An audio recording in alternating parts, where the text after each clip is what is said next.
ആദ്യ 2 വോട്ട് ചോരി വെളിപ്പെടുത്തലുകൾ കഴിഞ്ഞപ്പോൾ രാഹുൽ ഗാന്ധി രാജ്യത്തോട് പറഞ്ഞത് ഇത് കേവലം ആറ്റം ബോംബുകളാണ്, ഇതിനേക്കാൾ ഉഗ്രശേഷിയുള്ള ഒരു ഹൈഡ്രജൻ ബോംബ് തന്റെ പക്കലുണ്ട് എന്ന്. ഇന്നലെ ഉച്ചയ്ക്ക് 12 മണിക്ക് ഡൽഹിയിലെ കോൺഗ്രസ് ആസ്ഥാനത്ത് നടന്ന വാർത്താ സമ്മേളനത്തിൽ രാഹുലിന്റെ ആ എച്ച് ബോംബ് അഥവാ ഹൈഡ്രജൻ ബോംബ് വെളിപ്പെടുത്തലിൽ ഇന്ത്യ മുഴുവൻ ഞെട്ടിയിരിക്കുകയാണ്. 2 കോടി വോട്ടർമാരുടെ ഹരിയാന നിയമസഭാ തെരഞ്ഞെടുപ്പിൽ 25 ലക്ഷം വോട്ടുകൾ മോഷണം ചെയ്തു എന്ന രാഹുലിന്റെ വെളിപ്പെടുത്തൽ ഇന്ത്യൻ ജനാധിപത്യത്തിന്റെ നിലനിൽപ്പിനെ തന്നെ ചോദ്യം ചെയ്യുന്നതാണ്. ഇന്ത്യയുടെ പ്രതിപക്ഷ നേതാവ് വെളിപ്പെടുത്തിയ എന്നെയും നിങ്ങളെയും ഈ രാജ്യത്തിന്റെ ഭാവിയെയും തന്നെ ബാധിക്കുന്ന 3ാം വോട്ട് ചോരി നമുക്ക് വിശദമായി തന്നെ പരിശോധിക്കാം. രാഹുൽ പറഞ്ഞത് എന്ത്? ജനാധിപത്യ ഇന്ത്യ സഞ്ചരിക്കുന്നത് എങ്ങോട്ടേക്ക്? എന്തുകൊണ്ട് ഹരിയാന? ഒട്ടനവധി സംസ്ഥാന തെരഞ്ഞെടുപ്പുകൾ കഴിഞ്ഞ വർഷങ്ങളിൽ നടന്നിട്ടുണ്ട് എന്നിരിക്കെ എന്തുകൊണ്ടാണ് ഹരിയാന തെരഞ്ഞെടുപ്പിനെ കോൺഗ്രസ് സൂക്ഷ്മമായി നിരീക്ഷിക്കാനും പഠിക്കാനും തീരുമാനിച്ചത് എന്നതാണ് നമ്മുടെ മുന്നിലെ ആദ്യത്തെ ചോദ്യം. അതിനുള്ള ഉത്തരം ഹരിയാനയിൽ കോൺഗ്രസിന് മാധ്യമങ്ങളും രാഷ്ട്രീയ പണ്ഡിതരും ഒരുപോലെ പ്രവചിച്ചിരുന്ന മഹാവിജയം തന്നെയാണ്. India today, C voter, news 24 ഉൾപ്പെടെ മുഖ്യധാരാ മാധ്യമങ്ങളുടെ ഹരിയാന എക്സിറ്റ് പോളിൽ കോൺഗ്രസിന് വലിയ ഭൂരിപക്ഷമായിരുന്നു പ്രവചിക്കപ്പെട്ടത്. പല എക്സിറ്റ് പോൾ സർവേകളും BJPയേക്കാൾ 3 ഇരട്ടിയോളം സീറ്റുകളുടെ ഭൂരിപക്ഷത്തിൽ കോൺഗ്രസ് അധികാരത്തിൽ വരുമെന്ന് പ്രവചിച്ച ഇടത്തുനിന്നാണ് കോൺഗ്രസ് പരാജയം നേരിട്ടത്. ഹരിയാനയിലെ പോസ്റ്റൽ ബാലറ്റുകൾ എണ്ണിക്കഴിഞ്ഞപ്പോൾ കോൺഗ്രസ് 73 സീറ്റിലും BJP 17 സീറ്റുമായിരുന്നു ലീഡ് ചെയ്തത്. ഹരിയാന നിയമസഭയുടെ ചരിത്രത്തിൽ ആദ്യമായാണ് പോസ്റ്റ് ബാലറ്റ് ഫലത്തിന് വിപരീതമായ രീതിയിൽ തെരഞ്ഞെടുപ്പ് ഫലം വന്നത് എന്ന വസ്തുതയും നാം ഇതിനോടൊപ്പം ചേർത്ത് വായിക്കേണ്ടത്. എക്സിറ്റ് പോളുകളിൽ വലിയ ഭൂരിപക്ഷത്തിൽ വിജയം പ്രവചിക്കപ്പെട്ട പോസ്റ്റൽ ബാലറ്റുകളിൽ മഹാഭൂരിപക്ഷം ഉണ്ടായിരുന്ന പാർട്ടി എങ്ങനെയാണ് തെരഞ്ഞെടുപ്പിൽ തോറ്റത് എന്ന നിഗൂഢത നിറഞ്ഞ ചോദ്യമാണ് കോൺഗ്രസിനെ ഹരിയാന തെരഞ്ഞെടുപ്പ് ഫലം സൂക്ഷ്മമായി പരിശോധിപ്പിക്കാൻ പ്രേരിപ്പിച്ചത്. സർക്കാർ ചോരി. ഹരിയാനയിൽ കോൺഗ്രസിന് ലഭിക്കേണ്ടിയിരുന്ന മഹാവിജയത്തെ അട്ടിമറിച്ച BJP പ്ലാനിനെ സർക്കാർ ചോരി എന്നാണ് രാഹുൽ ഗാന്ധി വാർത്താ സമ്മേളനത്തിൽ വിശേഷിപ്പിച്ചത്. ഇന്ത്യയുടെയും യുവാക്കളുടെയും ഭാവിയാണ് ഇവിടെ മോഷ്ടിക്കപ്പെടുന്നത് എന്ന് ജെൻ സിയോട് വ്യക്തമാക്കുന്ന രാഹുൽ ഗാന്ധി ഇവിടെ താൻ ഓരോ വാചകങ്ങളും തെളിവുകളുടെ അടിസ്ഥാനത്തിൽ മാത്രം പറയുന്നതാണ് എന്ന് വാർത്താ സമ്മേളനത്തിനിടെ പല തവണ വ്യക്തമാക്കുന്നുണ്ട്.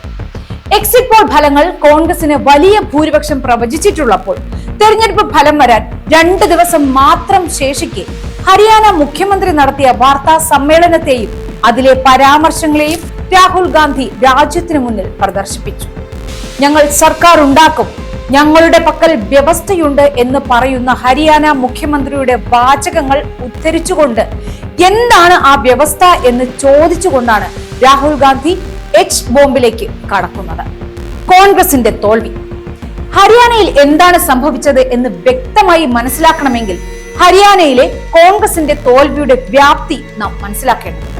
കേവലം 22,779 വോട്ടുകൾക്കാണ് കോൺഗ്രസിന് സംസ്ഥാന ഭരണം നഷ്ടമായത്. അതായത് കോൺഗ്രസ് ഏറ്റവും കുറവ് വോട്ടുകളിൽ പരാജയപ്പെട്ട 8 മണ്ഡലങ്ങൾ എടുത്താൽ ഈ 8 മണ്ഡലങ്ങളിലും കോൺഗ്രസ് BJP വോട്ട് വ്യത്യാസം കേവലം 22,779 വോട്ടുകൾ മാത്രമാണ്.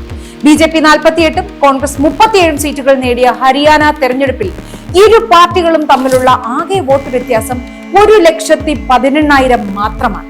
മുകളിൽ വ്യക്തമാക്കിയതുപോലെ ഇതിൽ 8 മണ്ഡലങ്ങളിലായി 23,000 വോട്ട് അധികം നേടിയിരുന്നു എങ്കിൽ ഹരിയാന ഇന്ന് കോൺഗ്രസ് ഭരിക്കുമായിരുന്നു.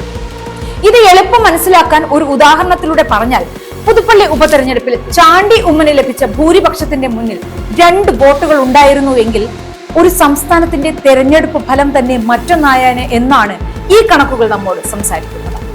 ബ്രസീലിയൻ മോഡലും ഹരിയാനയും.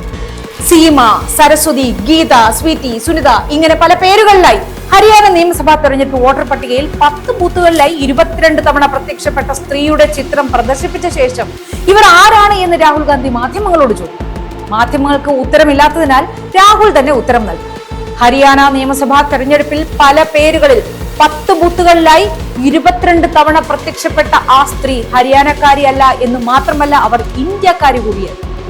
ഒരു ബ്രസീലിയൻ മോഡലിന്റെ ചിത്രം ഉപയോഗിച്ചുകൊണ്ട് 22 തവണ ഹരിയാന തെരഞ്ഞെടുപ്പിൽ വോട്ട് ചേർത്തു എന്ന വാർത്തയെ നാം ഭീതിയോടെ തന്നെ നോക്കിക്കാണണം. കേന്ദ്രീകൃതമായ ഓപ്പറേഷനിലൂടെയാണ് വോട്ട് മോഷണം നടത്തുന്നതെന്ന് ചൂണ്ടിക്കാട്ടുകയാണ് ഈ വ്യാജ വോട്ട്. ആ ഭയപ്പെടുത്തുന്ന കണക്ക് രാഹുൽ ഗാന്ധി തെളിവ് സഹിതം പുറത്തുവിട്ട ഹരിയാന തെരഞ്ഞെടുപ്പ് വോട്ട് മോഷണം അക്ഷരാർത്ഥത്തിൽ ഞെട്ടിക്കുന്നതാണ്. ആകെ 2 കോടി വോട്ടർമാരുള്ള ബീഹാറിൽ 25 ലക്ഷം വോട്ടുകൾ മോഷണം ചെയ്യപ്പെട്ടു എന്നാണ് രാഹുൽ ഗാന്ധി വെളിപ്പെടുത്തുന്നത്. അതായത് പോൾ ചെയ്യപ്പെടുന്ന ഓരോ 8 വോട്ടുകളിലും 1 വോട്ട് വീതം മോഷ്ടിക്കപ്പെടുന്നു എന്ന് സാരം.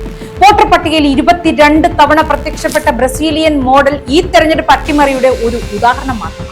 5,21,619 ഡ്യൂപ്ലിക്കേറ്റ് വോട്ടുകൾ, 93,174 വ്യാജ അഡ്രസ്സുകൾ, 19,26,351 ബൾക്ക് വോട്ടർമാർ. ഇത്തരത്തിൽ 25,41,144 വോട്ടുകളാണ് ഹരിയാനയിൽ മോഷണം ചെയ്യപ്പെട്ടത്. മുൻപ് നടത്തിയ വോട്ട് ചോരി വാർത്താ സമ്മേളനത്തിലൂടെ എങ്ങനെയാണ് വോട്ട് ചേർക്കാനുള്ള ഫോം 6ഉം ഫോം 7ഉം ദുരുപയോഗം ചെയ്യുന്നതെന്ന് രാഹുൽ ഗാന്ധി വെളിപ്പെടുത്തിയത് കൊണ്ട് തന്നെ ഫോം 6ഉം ഫോം 7ഉം സംബന്ധിച്ച വിവരങ്ങൾ തെരഞ്ഞെടുപ്പ് കമ്മീഷൻ നൽകിയിട്ടില്ല. ഈ വിവരങ്ങൾ കൂടി ലഭിച്ചിരുന്നു എങ്കിൽ ഒരുപക്ഷെ 25 ലക്ഷം വോട്ടുകൾ മോഷണം ചെയ്യപ്പെട്ടു എന്നുള്ളത് 32 ലക്ഷമോ 35 ലക്ഷമോ ഒക്കെ ആയേനെ.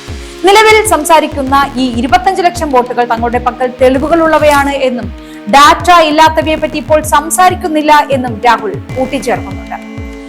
കേവലം 23,000-ൽ താഴെ വോട്ടുകൾക്ക് കോൺഗ്രസിന് ഭരണം നഷ്ടമായ സംസ്ഥാനത്ത് മോഷണം ചെയ്യപ്പെട്ടത് 25 ലക്ഷം വോട്ടുകളാണ്. ഇന്ത്യൻ ജനാധിപത്യത്തെ അട്ടിമറിക്കുന്നത് സംബന്ധിച്ച ഭയാനകമായ വിവരങ്ങളാണ് രാഹുൽ കഴിഞ്ഞ ദിവസം പുറത്തുവിട്ടത് എന്ന് നിസ്സംശയം പറയാം. ഇന്ത്യൻ ജനാധിപത്യത്തിന്റെ വേരറുക്കപ്പെടുന്നു എന്നാണ് രാഹുൽ ഗാന്ധി പുറത്തുവിട്ട കണക്കുകൾ നമ്മോട് സംസാരിക്കുന്നത്. വോട്ട് മോഷണം എങ്ങനെയാണ് ഈ വോട്ട് മോഷണങ്ങൾ നടന്നത്? അതിനുള്ള തെളിവുകൾ എന്താണ്? തെരഞ്ഞെടുപ്പ് കമ്മീഷൻ BJPക്ക് അനുകൂലമായി പ്രവർത്തിക്കുന്നുവെന്ന് രാഹുൽ ഗാന്ധി ആരോപിക്കുന്നത് എന്തുകൊണ്ടാണ്? തെരഞ്ഞെടുപ്പിന് മുൻപ് എന്തുകൊണ്ട് ഈ വിവരങ്ങൾ കണ്ടെത്താൻ പ്രതിപക്ഷത്തിന് കഴിയുന്നില്ല? തുടങ്ങിയ സുപ്രധാന ചോദ്യങ്ങൾക്കുള്ള മറുപടി നമുക്ക് 2ാം ഭാഗത്തിൽ ചർച്ച ചെയ്യാം.